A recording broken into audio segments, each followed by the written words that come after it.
Hello दोस्तों, अगर मैं आपसे कहूँ कि M F Husain, Tyeb Mehta, Picasso, Leonardo da Vinci, जितने भी बड़े आर्टिस्ट थे ये सब के सब चोर थे, तो क्या आप मेरी बात पे यकीन करेंगे?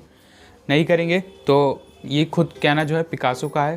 कहने का मतलब क्या है कि जितने भी अच्छे आर्टिस्ट होते हैं इनके कोड के अनुसार bad artist copy and good artist steel, यानी कि जो अच्छे बुरे आर्टिस्ट होते हैं वो कॉपी करते हैं और जो अच्छे आर्टिस्ट होते हैं वो चुरा लेते हैं।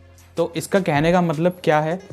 अगर हम इसकी डेप्थ में जाएं और इसको समझें तो उनके कहने का मतलब ये है कि जो बैड आर्टिस्ट होते हैं, अगर आप कोई भी बिगिनर है जब वो किसी भी चीज़ को ड्रॉ करते हैं, जो भी बैड आर्टिस्ट होते हैं, अगर वो मास्टर्स की कॉपी कर रहे हैं तो वो सिर्फ उसको कॉपी करेंगे और उसके बाद वो उसको भूल जाएंगे। ठीक है, उन्होंने कॉपी किया, हुबहू बना दिया, दैट्स इट। लेकिन जो अच्छा आर्टिस्ट होता है, गुड आर्टिस्ट, क्या करते हैं, वो उस आर्टिस्ट के काम को जब बनाते हैं, उसको ड्रॉ करते हैं या मास्टर्स की कॉपी करते हैं, तो वो उसके एसेंस को, उसकी ऑब्जर्वेशन को, क्या वो आर्टिस्ट सोच रहा था, वो सब कुछ कॉपी कर लेते हैं। कॉपी इन द सेंस वो सब कुछ चुरा लेते हैं, अपने पास रख लेते हैं और वो उस काम को भूलते नहीं है, यानी कि उसमें से वो कुछ ना कुछ निकाल लेते हैं, उसको मेमोराइज कर लेते हैं और उसको ऑब्जर्व कर लेते हैं। यहाँ सारी बातें दो चीज़ों पर टिक रही है। ऑब्जर्वेशन, किस तरीके से आप ऑब्जर्व कर रहे हो, दूसरा किस तरीके से आप उस चीज़ को अपनी मेमोरी में स्टोर कर पा रहे हो। तो ये दो चीज़ें आपको इसमें से निकाल लेनी है कि आपने कोई भी आर्टवर्क बनाया, बस आपको बनाकर भूलना नहीं है, उसको अपने अंदर उसके एसेंस को निकाल लेना, आर्टवर्क को, उसकी जो स्टाइल है आर्टवर्क का, उसकी जो ऑब्जर्वेशन है, उस आर्टिस्ट ने क्या सोच के ये आर्टवर्क बनाया, सब कुछ आपको अपने अंदर उसको संभाल लेना उस आर्ट को। कहने का मतलब ये है कि जो अच्छा आर्टिस्ट होता है वो किसी भी आर्टवर्क्स में से, किसी भी अच्छी आर्ट में से उस चीज़ को जो है अपने अंदर संभाल लेता है, उसको भूलता नहीं है, उसको अपने अंदर मेमोराइज कर लेता है। इतनी अच्छी से उनकी ऑब्जर्वेशन होती है जो अच्छे आर्टिस्ट होते हैं। आई होप कि आपको समझ में आ गया होगा जो ये पिकासो इस बात से क्या कहना चाहते हैं। Learn the rules like a pro so you can break them like an artist. तो इनके कहने का क्या मतलब है कि जब आप, इनका जो फोकस है वो इस टाइम हम देखें तो अकेडमिक की तरफ ज़्यादा है। जो भी बिगिनर्स आर्टिस्ट हैं उनके लिए मैं सजेशन देना चाहूँगा कि आपको जो है कोई भी रूल्स जब आप सीख रहे हो, ठीक है, कोई भी अकेडमिक जब आप सीख रहे हो, लाइक आप पर्सपेक्टिव बनाना सीख रहे हो, आप अनॉटमी सीख रहे हो, आप फिगरेटिव काम सीख रहे हो, तो उस काम को सीखते टाइम आपको बिल्कुल प्रोफेशनल की तरह, यानी कि एक प्रोफेशनल माइंडसेट रखना है, बिल्कुल प्रो, उसकी डेप्थ में जाके उसको अच्छे से उसको सीख लेना है, प्रोफेशनल की तरह सीखना है आपको। ठीक है, उसकी डेप्थ में जाके अपनी गलतियों को निकाल के लेयर्स बाय लेयर उसको अच्छे से सीखें प्रोफेशनल की तरह। उसके बाद जब आप उसको सीख जाएं तो एक आर्टिस्ट की तरह उसको ब्रेक करें, क्योंकि आर्टिस्ट क्या करता है, आर्टिस्ट का काम होता है रूल्स को ब्रेक करना, ठीक है, नई चीज़ों को इन्वेंट करना, कुछ नया क्रिएटिव काम करना।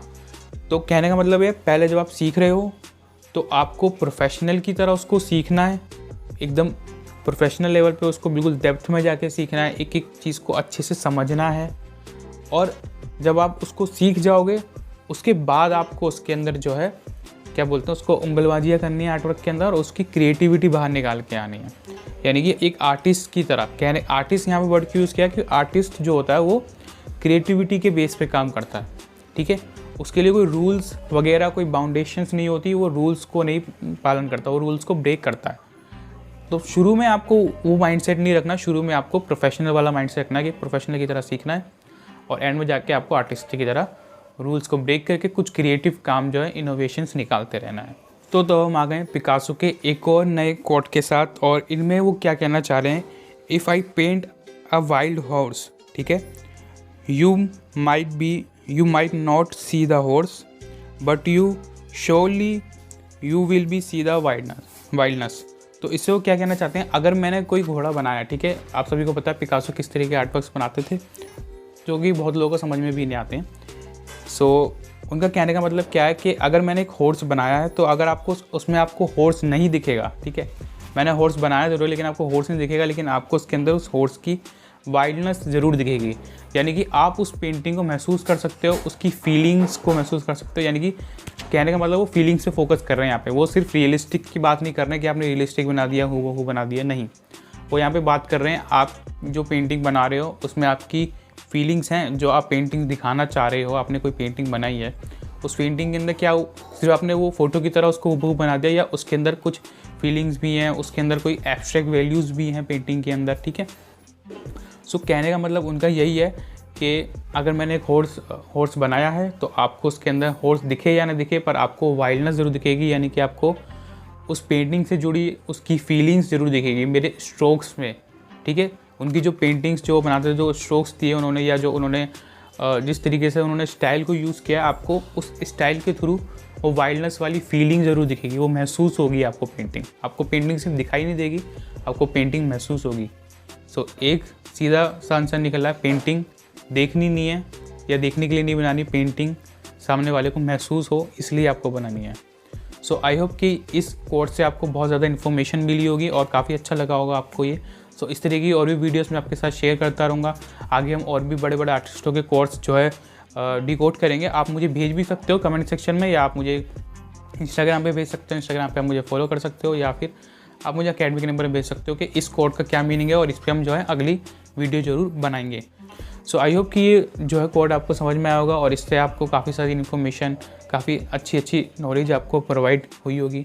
सो गाइस, इस तरह की और भी वीडियोस में आपके आगे जो है डालता रहूँगा, तो चैनल को सब्सक्राइब कीजिए, और जिन्होंने सब्सक्राइब कर रखा है उनके लिए दिल से थैंक यू, और जिन्होंने नहीं कर रखा तो करना। परेशान हो गए हम लोग 2.5 साल से, ये भी परेशान हो गए, हम भी परेशान हो गए, करो फिर। वो प्लीज़ चैनल को सब्सक्राइब करें और अपने सभी आर्टिस्ट दोस्तों के साथ इस चैनल को शेयर करें। और thank you for watching guys, keep supporting, keep loving.